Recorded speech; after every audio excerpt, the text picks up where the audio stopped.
I just got done watching Rye Lane as it premiered at Sundance Film Festival, and it premieres on Hulu on March 31st, and this is absolutely a movie that all of you must put on your to-do list and your watch list, because I loved this movie. This movie is about two 20-something-year-olds reeling from bad breakups, deal with their nightmare exes, and connect over the course of an eventful day in South London.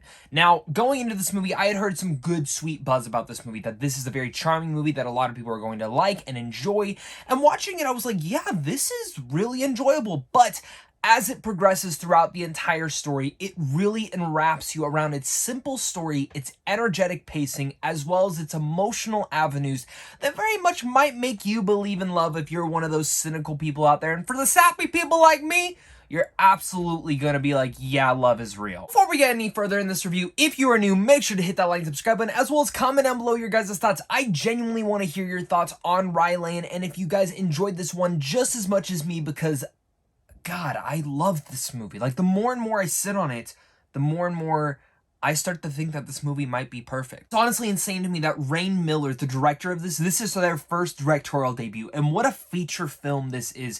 So often we see many directorial debuts come out of Sundance, and they're always great or good, and to a certain extent you're like, this is the star coming out. And this year at Sundance, we've had a lot of films like that where I'm like, I cannot wait to see what this director does next. Whether it's the Talk to Me film, Young, Wild, Free, so many different movies.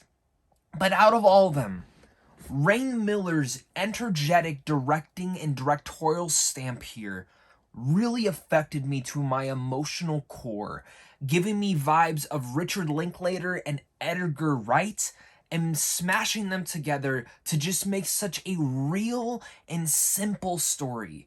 And the direction here and the way that she really frames each and every moment is honestly perfect. Like, from the very opening scene to the very last, there's not a bit of it that's not drowned in artistic vision, but each and every piece of the story, in a way, is told in a visual manner that makes you believe it. And one of the things that really surprised me was the usage of fisheye lenses, or at least a wider lane for a lot of the moments, because for a majority of the movie, you see these two actors just strolling down the street, having conversations, popping into a pub, popping into a restaurant, popping into an apartment, popping into family, and constantly doing scenarios like that. And again, it's very simple, and without a great director and of course great performances, which I'll talk about, the movie could easily get repetitive, could easily drown itself out, could easily become boring. And I will say is that I was never bored throughout this. Like, I was always just delighted by its charm. And maybe this movie won't be for everyone. They'll be like, what's the point of this film?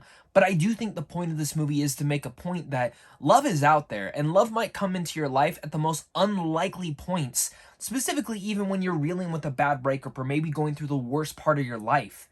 But sometimes that's when you need to believe in stuff. And I could not get enough of this, and it's only an hour and 22 minutes. It's exceptionally paced and edited into such a delightful manner. Technically, this movie is perfect. And I mean, the more and more I think about it, I think the movie is perfect. I definitely want to talk about the performances and the chemistry between the two. Starting out with this, we have David Jonsson, who plays our main lead character, and he is enough, of course. We open up the film, and he's crying in the bathroom, which we've probably all been there before, over a breakup, looking at social media, seeing his ex with another guy, and that just breaks your heart and rips you up, but it's easily relatable right there, and also kind of humorous in the moment of how this kind of goes about. Because at the same moment, in that same bathroom, Vivian Oparah is also in there, who is our main star, and is absolutely delightful. And in that moment where they kind of meet, but they kind of don't, the way that it kind of spurs out of control from there and goes into this whole one wild day that just extremely satisfies all of you. It's great to see. And again, both their performances are fantastic. But while both of them feature great performances, it is their chemistry that really settles in. It's their chemistry that becomes irresistible to not stop watching from each and every scene. No matter if it goes down to them accusing an ex and fighting an ex right in front of them and arguing with them, or maybe running into someone else, or just doing something that the other person enjoys. There's always these sweet sensibilities, and every single line of dialogue they are able to run through in such a grand way, and you just feel like you were with them for this entire day. Like, this is the best part about this movie, is that you forget you were watching a movie. You're watching two people fall in love and connect, which we don't see that nowadays. And I think what this movie also makes a great statement on is how so many people just meet over the internet now, and who are on Tinder and Bumble and all those damn dating apps. But there's something about this realistic approach to two people connecting. And while, yes, I mentioned that this movie is definitely about finding love in the most unlikely places, but it's also a movie just about connection. And we don't see that now enough, and I love that this movie does center on that, and it really makes you feel like you were walking around South London with them. And honestly, the fact that I watched this at my house and forgot that I was watching a movie is just truly spectacular. God damn it. I think Rylane is perfect, because oh my god, this movie is beaming with romance, love, laughs, charm, emotion, and a stunning debut that's completely energetic and will make you believe in love, as it teaches you that love may come into your life at the most unexpected times in that. Loved this movie.